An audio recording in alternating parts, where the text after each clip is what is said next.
الحمد لله على نواله والصلاة والسلام على محمد وآله. معززو د روژې مبارکه میاشت را روانه ده. د محمد مصطفی صلی الله علیه وسلم عادت مبارک داسې و چې کله به د یو عظمت او برکت او فضیلت والا وخت را رسېدونکی و نو د مبارک به خپلو اصحابو ته خطبه وویل. اصحاب به د دې بابرکت وخت نه خبرداره کړه.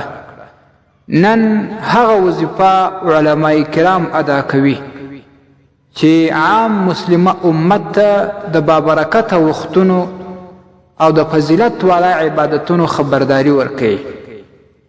سلمان فارسی رضی الله تعالی عنه وایي چې خطبنا رسول الله صلی الله علیه وسلم فی آخر یوم من شعبان. د شعبان په آخري ورځ باندې محمد مصطفی صلی الله علیه وسلم مونږ ته خطبه وویل: یا ایها الناس، ای خلقو، قد اظلکم شهر عظیم، تاسو ته یو د عظمت والا او برکت والا میاشت را روانه ده. شهر مبارک، یو مبارکه میاشت را روانه ده. فیه لیلة خیر من الف شهر، په دغه میاشت کې یو داسې شپه هم راځي در باندې چې د زرو میاشتو نه بهتره ده. دا یوه شپه د 480 کلونو څخه غوره او بهتره ده. جعل الله صيامه فریضه، د دې میاشتې روژې رب العزال پر تاسې باندې فرض کړي دي. وقیام لیله تطوع، او په دې میاشت کې د شپې ولاړه نفل ګرځولې ده. من تقرب فيه بخصلة من الخير، کم څوک چې په خپل اختیار باندې په خپله خوښه باندې یو د نیکۍ کار وکړي، کان کمن ادى فریضة فيما سواه، الله رب العزال به دومره اجر ورکړي لکه د دې وخت نه بغیر په نورو وختونو کې چې فرض ادا کوي.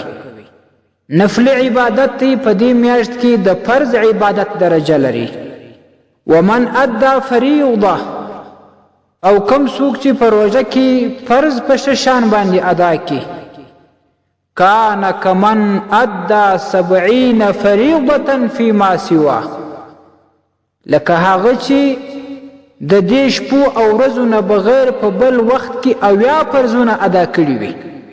په بل وخت کې چې 80 فرض ادا کړي نو د 80 فرضو د ادا کولو چې کم ثواب ورکول کیږي، په روژه مبارکه کې د یو فرض په ادا کولو سره هغه ثوابونه و دې بنده ته رب العزال ورکوي.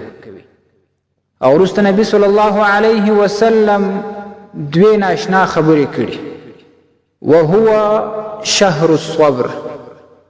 ای صحابه کرامو، ای امتیانو، روژه مبارکه د صبر میاشت ده. والصبر ثوابه الجنه، او د صبر ثواب بیا جنت دی. یعنی د روژې ثواب جنت شو. صبر مطلب دا چې د روژې په میاشت کې د روژو په ذریعه باندې مومن د الله رب العزال په لاره کې ټینګ پاتې کیږي، خپل خواهشات قابو ساتي، دته دا تربیت ورکول کیږي چې د یو مقرره وخت چې پیشلمی دی او بیا بل مقرره وخت چې روژه مات دی، تر دې وختونو پورې د الله تعالی د حکم مطابق نه خورک کوي، نه چشاک کوي، نه د خپل بیبي سره نزدېکت کوي، او نه نور خواهشات پوره کوي.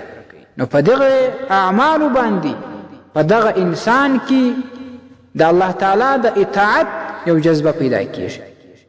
او دا شان یو خو پر دې باندې صبر وکړي، دویم دا چې شیطانی کم اعمال دغه څخه خپل ځان قابو کې صبر وکړي، دا بد اعمال زه نه کوم. نو دا د صبر میاشت وه، د صبر بدله جنت دی.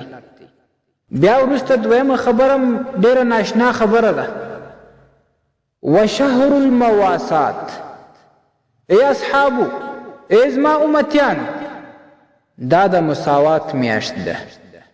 د مساوات مطلب په دې روایت کې دا دی چې دا د همدردۍ میاشت ده. په روژه مبارکه کې داسې خلک شته چې هغه شتمن وي، مالداره وي، هغوی ته پکار ده چې وحاجتمندو مسکینانو خلکو ته خپل زکاتونه ورکړي، پر هغه سربیره د دوی سره مالی کومک او مالی مرسته د صدقه په نیت باندې وکړي، او دا شان نور مسلمانانو ته روژه ماتي برابر کړي او د پیشلمي انتظام ورته وکړي. نو دا شهر د مساوات ده. نو معززو، دا د روژې مبارکې هغه خطبه ده چې نبی صلی الله علیه وسلم د شعبان په آخري ورځ باندې خپلو صحابو ته وفرمایل. نو نن هغه مبارکه میاشت پر مونږ او تاسې باندې هم را روانه ده. موږ باید الله رب العزت شکر ادا کړو چې په ښه صحت باندې بیا تر روژې پورې راورسولو، او باید په خوشحالي باندې د دې استقبال وکړو او په دې کې نیک اعمال وکړو، د خیر کارونه وکړو.